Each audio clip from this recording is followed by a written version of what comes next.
On entend souvent dire que tu dois trouver ton why pour être motivé, puis que si tu ne fais pas des affaires, tu ne fais pas ta meal prep, tu ne fais pas tes steps parce que tu n'as pas trouvé ton why qui est assez fort. Et vendredi passé, dans un suivi avec une de mes clientes, elle me disait justement: Ah, ben, moi, je pense que c'est ça, faudrait que je trouve mon why. Là. Mon why est fort, puis c'est là où j'ai eu l'idée de vous faire un podcast là-dessus parce que ce que j'ai dit, c'est que c'était faux. Elle n'a pas besoin de trouver un why fort, elle a besoin de faire autre chose et c'est le sujet du podcast d'aujourd'hui, c'est justement de vous expliquer pourquoi c'est overrated de dire il faut que je trouve mon why comme le why, puis ça va tout changer et quoi faire à la place. Donc aujourd'hui, ce qu'on va voir, on va voir trois choses. Donc la première chose, ça va être la définition de la motivation. Vous le savez que j'aime ça, vous partager les mécanismes derrière ce que j'explique. Donc premier point qu'on va voir, ça va être la définition de la motivation. Deuxième point qu'on va voir, c'est pourquoi de trouver son why. C'est peut-être pas la meilleure des stratégies pour aller chercher beaucoup de motivation. Et mon dernier point, mais ça va être de quoi faire justement à la place de ça pour aller chercher une motivation qui est extrêmement puissante parce que c'est ça qu'on veut. On va aller chercher quelque chose là, qui va nous pousser à faire les actions qu'on sait qu'on doit faire. Donc, premier point, ça va être de comprendre la définition de la motivation. Parce que là, le monde va dire: Ah, je suis motivé aujourd'hui, là, je le sens. Non, c'est pas ça la motivation. Puis là, il y en a d'autres qui vont dire: Ah, faut que tu trouves ton why, puis là, tu vas être motivé. C'est comme, ça veut dire quoi être motivé encore là? Tu sais, puis pour ceux et celles qui écoutent le podcast depuis un bout, je pense que vous le savez à quel point j'aime les choses qui sont vraies, hein? La science, donc ce qui est étudié, ce qui est documenté. Donc, on va aller voir tous ensemble, c'est quoi la définition de la motivation. Donc, la définition de la motivation, je vous la lis à l'instant. Force qui pousse à agir, motif de l'action. Et là, je t'entends que tu n'es pas plus. Tu comprends pas plus, hein? Tu es aussi confus que moi de dire OK, force qui pousse à agir, motif de l'action. Qu'est-ce que je fais avec ça? Ça ne m'avance pas plus, hein? Ben, c'est là où cette définition-là, elle est bonne, parce que c'est la vraie définition de la motivation, sauf que ce n'est pas opérationnel au day-to-day. C'est comme comment tu veux t'aider à faire plus ta meal prep, faire plus tes steps, en te disant, OK, ouais, là, il faut que je trouve une force qui me pousse à agir, motif de l'action. C'est comme, c'est trop flou. Quand c'est trop flou, le cerveau n'aime pas ça, OK? Donc, ça nous prend un peu plus de précision. Donc, Guillaume Duleux nous propose quelques définitions qui rend ça plus opérationnel. Donc, c'est plus facile de comprendre et de dire, ben, je vais mettre ça à profit au day-to-day pour justement avancer vers mes buts. Donc, première définition, je vous la lis à l'instant. Les raisons qui font que quitter votre lit et entamer votre journée est une bonne décision, même si vous ne ressentez pas de motivation. Ça, serait une définition de ce que c'est la motivation. Donc là, je vais juste relire le dernier bout.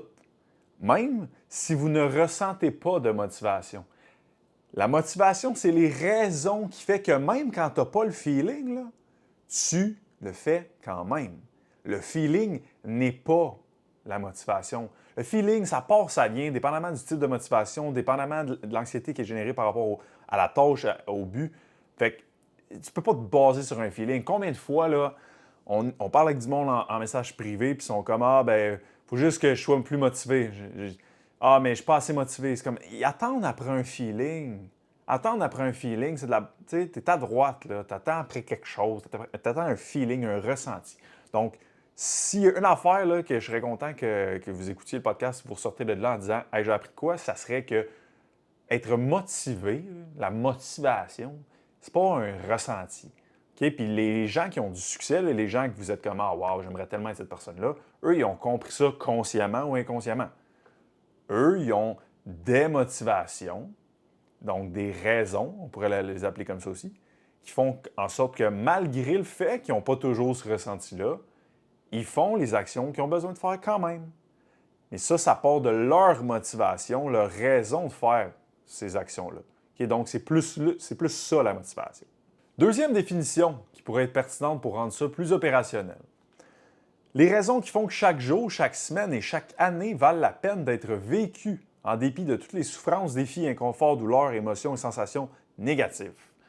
Si on amène cette phrase-là plus dans notre niche qui est la santé physique, l'entraînement, etc., ça ressemblerait à: on parle ici des raisons qui font que chaque jour, chaque semaine et chaque année, Ça vaut la peine d'affronter les souffrances, défis, inconforts, douleurs, émotions négatives pour perdre notre poids, prendre notre masse musculaire et ou performer. C'est ça la motivation. C'est les raisons, je le répète, les raisons, il y en a plusieurs, pas rien qu'une, qui font en sorte que tu veux avancer, tu veux être en mouvement, tu as de l'énergie pour avancer, tu as envie de faire cette tâche-là, malgré le fait que ça ne te tente pas tout le temps. Puis là, souvent, on va dire, ah, mais il faut que tu travailles sur ta discipline. La discipline. La discipline, c'est quoi? C'est un peu ça. C'est d'avancer en dépit des défis, en dépit des inconforts, en dépit du fait que ça ne me tente pas, en dépit du fait que je suis fatigué, en dépit du fait que je me sens pas bien. Mais ça, c'est ce qu'on dit. On va définir ça comme ah, cette personne-là est disciplinée. Mais pourquoi cette personne-là a réussi à avancer en dépit de tout ça, des inconforts, des défis, des émotions négatives? C'est à cause de ses motivations. Et il y a d'autres choses. Là. Il y a une relation aussi avec le niveau d'anxiété, mais si on se concentre sur la motivation, c'est que cette personne-là, elle a des raisons qui sont assez fortes, qui font en sorte que, oups, ça bouge quand même. Okay? Donc, la bonne définition de la motivation, c'est les raisons qui te poussent à agir. L'énergie, là, c'est pas un feeling. C'est pas je vais attendre de le sentir en dedans de moi, puis là, je vais aller au gym. C'est pas de même, ça marche. Okay? C'est vraiment les raisons qui font en sorte qu'on est prêt à s'exposer à des défis, à des sacrifices, à des trucs qui sont moins le fun, etc. Donc, point numéro 2, pourquoi le why, justement, trouver ton why, c'est peut-être pas la meilleure des stratégies. Et j'ai été cette personne, hein, je suis coupable. Et c'est ça que j'adore dans la vie. Moi, c'est une de mes passions, apprendre. Apprendre des nouvelles choses, apprendre les bons comportements, apprendre les bonnes manières de réfléchir. Puis si vous écoutez le podcast, vous êtes de même aussi, donc c'est vraiment cool. Mais c'est pour ça que j'ai déjà été comme ça, parce que là, aujourd'hui, j'ai appris des affaires, j'ai appris comment que ça fonctionne pour de vrai un cerveau, puis un être humain, et là, je suis capable de dire, bon, ce que je disais dans le temps, ça n'avait pas rapport, OK? Parce que dans ce temps-là, quand je disais ça, je n'avais pas de preuves à l'appui. Donc maintenant, j'essaie, quand j'ouvre ma bouche, j'ai des preuves à l'appui. Donc, le why, je disais, tu trouves ton why, fais l'exercice des 5 why, là, tu vas trouver ton why fort, tu vas faire tout ce que tu vas, je te dis, tu vas monter le Kilimanjaro, il faut juste que tu trouves ton why. Se passe. Encore là, si on revient aux définitions plus opérationnelles, là, on parle des raisons, D-E-S, pas une. Parce que moi, je vois ça comme si, quand tu te dis, OK, j'ai un objectif. Puis là, ce que je parle, là, c'est bon pour tout. Hein? Fait que vous avez un but là, dans la vie. Là. Ça peut être un but santé physique, ça peut être un but n'importe quoi. OK? Mettons qu'on parle, je veux prendre la masse, je veux perdre du gras, je veux performer. Vous avez un but. Et là, vous allez vous lancer dans une aventure parce que vous allez avoir des défis, vous allez avoir des affaires que vous n'avez pas prévues, que vous allez rencontrer, des embûches, des émotions négatives. Là, il faut que je fasse un sacrifice là. Puis là, ça ne me tente pas. OK? Moi, je vois ça comme s'en aller à la guerre. OK? Donc, je m'en vais à la guerre. De trouver son why, comme juste un why, je vois ça comme être un maudit bon soldat. Il est solide, il est quasiment intuable. C'est un méga bon soldat. Mais tu n'en vas pas à la guerre avec une personne, même si c'est le meilleur soldat sur la planète. Tu ne peux pas y aller avec juste un. Faut que tu y ailles avec plusieurs soldats. Je vois ça exactement comme ça pour le why. Donc, la vraie stratégie, c'est pas réellement que tu trouves ton why. Faut que tu trouves tes raisons pour te bâtir, pour continuer dans l'analogie, te bâtir une armée de petits soldats. Qu'il y en a qui sont très forts, qu'il y en a qui sont un peu moins forts, mais tout ça va t'aider à affronter les défis qui s'en viennent, les émotions négatives qui s'en viennent, les sacrifices, tout ça. Donc, pour ceux qui m'écoutent en ce moment, qui sont comme j'ai de la misère à faire telle affaire, j'ai de la misère, c'est comme, mais c'est parce qu'il n'y a peut-être justement pas assez de raisons. Il peut y avoir d'autres choses. Il y a une relation aussi avec l'anxiété, une relation aussi avec les 3 besoins de base que je vais venir tantôt, mais ça se peut qu'un des points, c'est que vous n'avez pas assez de raisons. Vous en avez une, mais il en manque. Puis vous les avez à l'intérieur de vous, si juste vous n'êtes pas creusé, coco, pour aller les chercher. Donc, l'idée de trouver son why, là, à la base, elle n'est pas mauvaise. Genre, c'est pas, ah, le monde était dans le champ d'essayer de trouver son why. Non. Le thinking peut être bon, mais ça rend ça, c'est trop gros. Trouve ton why. Hey, le why, là. C'est comme je m'assois là, chez nous, puis là, wow. Comme je vois, là, je suis rendu dans une autre dimension. Je vois mon why, puis là, ma vie a changé au complet. C'est comme. C'est pas de même, ça marche. C'est comme. Le monde, il trouve ça trop flou. C'est comme. Il arrive avec le why, mais là, c'est comme. Il arrive avec un concept qui, encore une fois, n'est pas propre à eux parce que tout le monde dit la même chose. Fait que le concept de trouver son why n'est pas si mauvais que ça, mais la partie qui manque, c'est vraiment de trouver ses raisons, pas juste une. Donc, on arrive à ma troisième et dernière étape. Voici comment faire pour maximiser cette partie-là de la motivation qui est nos raisons, qui est d'aller chercher les raisons, notre petite armée là, qui va nous aider à affronter tous les intempéries qui s'en viennent, les défis, les émotions négatives, les sacrifices. Donc, la première étape, c'est effectivement de se demander pourquoi. Hein? Pourquoi tu veux faire ça? Pourquoi tu veux prendre la masse? Pourquoi tu veux perdre du gras? Pourquoi tu veux performer? Et là, généralement, on va avoir des réponses qui sont des concepts. Je veux une meilleure estime de moi, je veux plus de confiance en moi, je veux me trouver beau, je veux me trouver belle, je veux être en santé. C'est bon, c'est un concept. Je suis un coach, ça fait 7 ans. Ça fait 7 ans que je me fais dire ça dans le bureau. Tout le monde dit ça. C'est vrai qu'il y a beaucoup de monde qui veulent ça. Mais les vraies raisons, là, les vrais petits soldats se retrouvent à l'intérieur de ces concepts-là. Je te donne un exemple. Exemple que Jonathan me dit, bon, ben moi, je veux me sentir mieux dans ma peau. Et là, la question, c'est, OK, mais ça va changer quoi quand tu vas te sentir mieux dans ta peau? Ta vie va être différente. Comment, Jonathan, toi, au day-to-day, ça change quoi dans ta vie?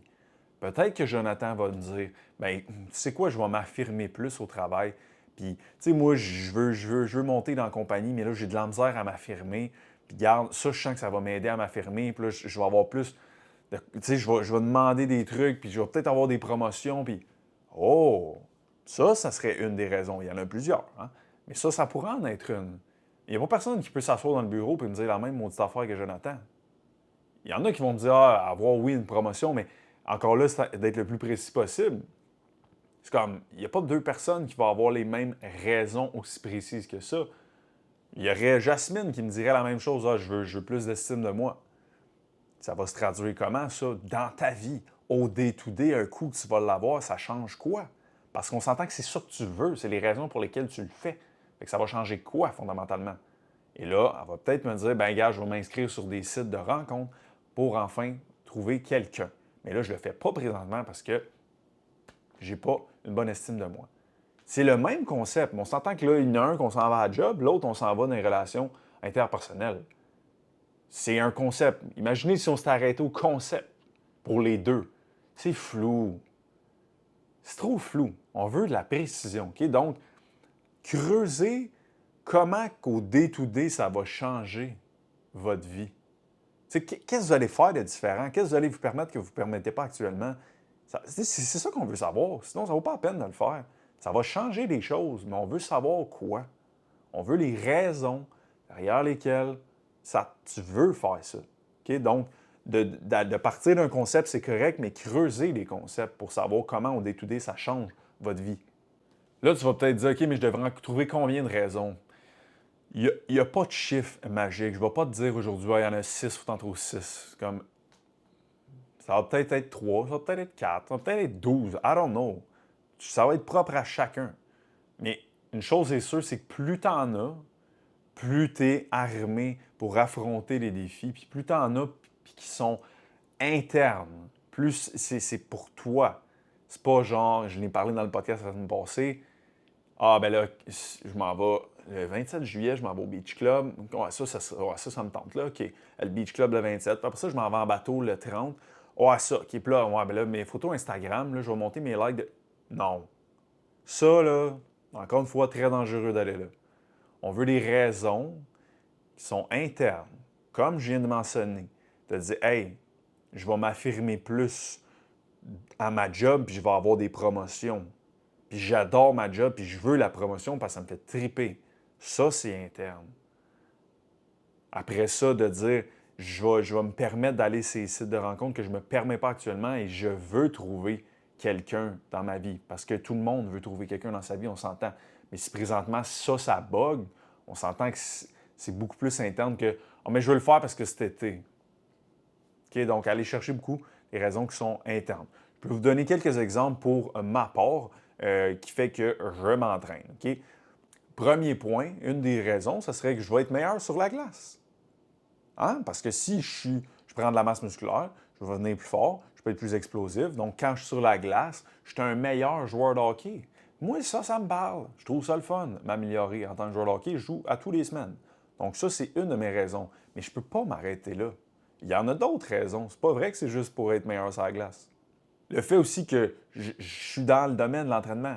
Je veux dire, le fait d'avoir un meilleur physique va me donner une meilleure notoriété. Ça va me permettre de pousser beaucoup plus ce que je veux pousser avec la bonne information, la science, le HL7.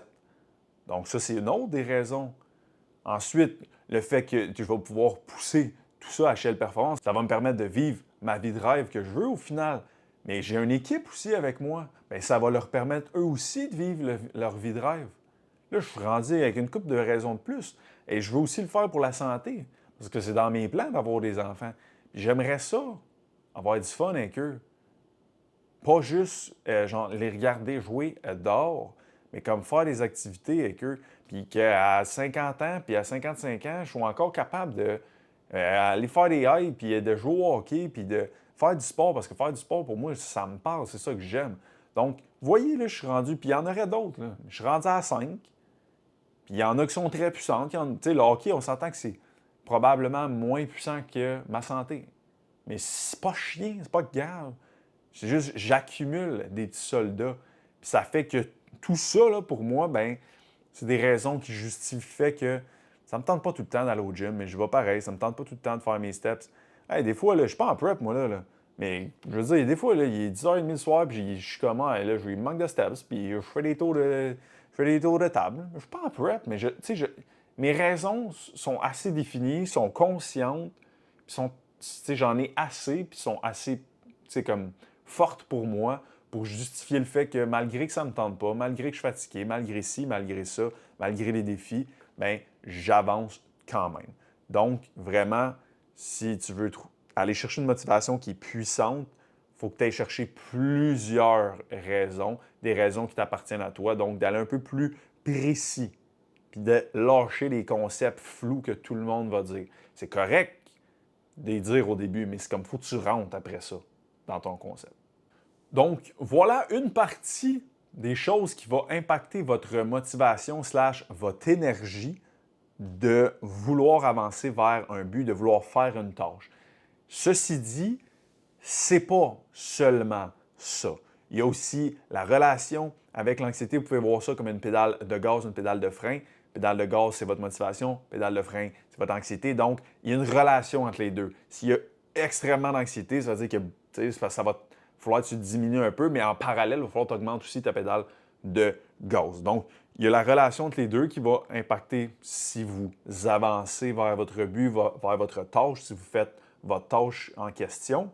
Et il y a aussi les 3 besoins de base de l'être humain psychologique qui sont autonomie, la compétence et l'affiliation. Donc, encore là, ça sera pour un prochain podcast, mais tout ça ensemble va impacter le mouvement vers un but, vers une tâche. Okay? Il n'y a pas juste genre, ah ben, un coup que j'ai mes raisons, je suis correct. Parce qu'un coup que tu as tes raisons, si la tâche, là, exemple, là, OK, je ne sais pas supposé parler de ça, mais on va y aller. OK, exemple, tu as trouvé tes raisons, c'est super fort.